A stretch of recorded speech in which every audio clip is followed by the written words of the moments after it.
Aujourd'hui, je vous propose une revue un peu spéciale avec un point sur ce qui se passe notamment en Italie, donc spécial Eurozone.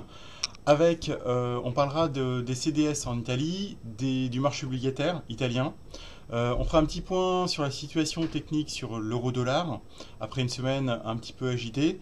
On finira par un petit update sur l'indice italien FTSE MIB.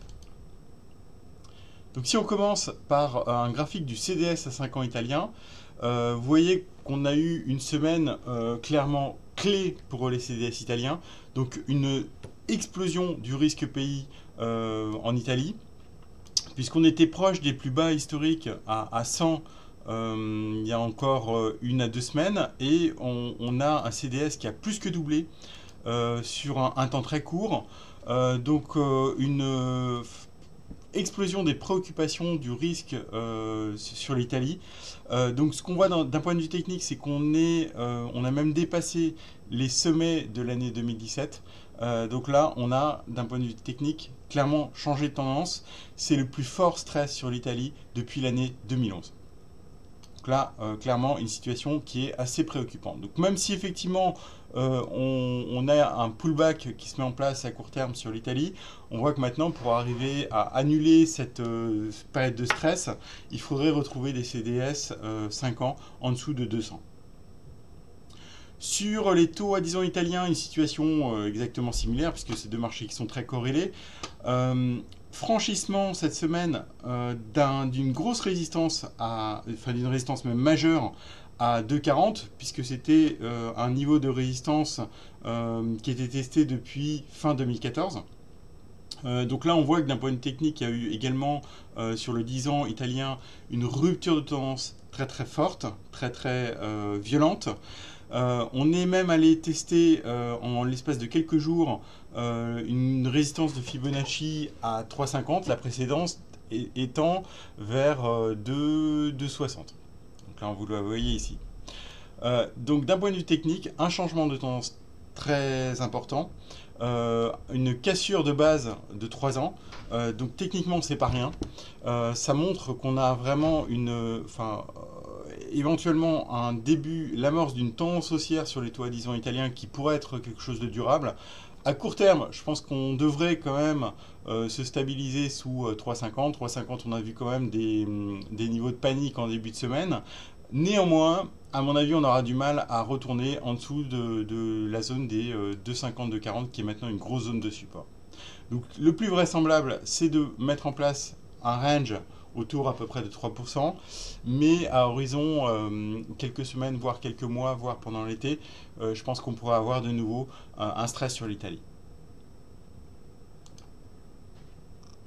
Si on regarde maintenant le spread entre les taux à 10 ans italiens et les taux à 10 ans allemands, donc là on retrouve effectivement une montée très forte du risque pays.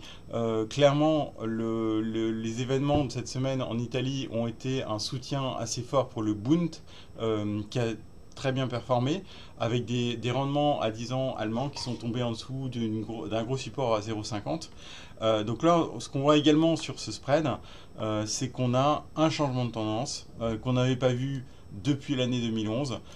Donc là, éventuellement l'amorce d'une remontée assez puissante des spreads qui pourrait être quelque chose de durable.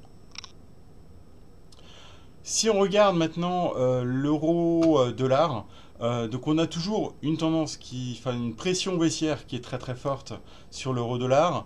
Néanmoins, ce qu'on peut voir, c'est qu'on a cassé le point le support à 1,17 dont je vous parlais la semaine passée.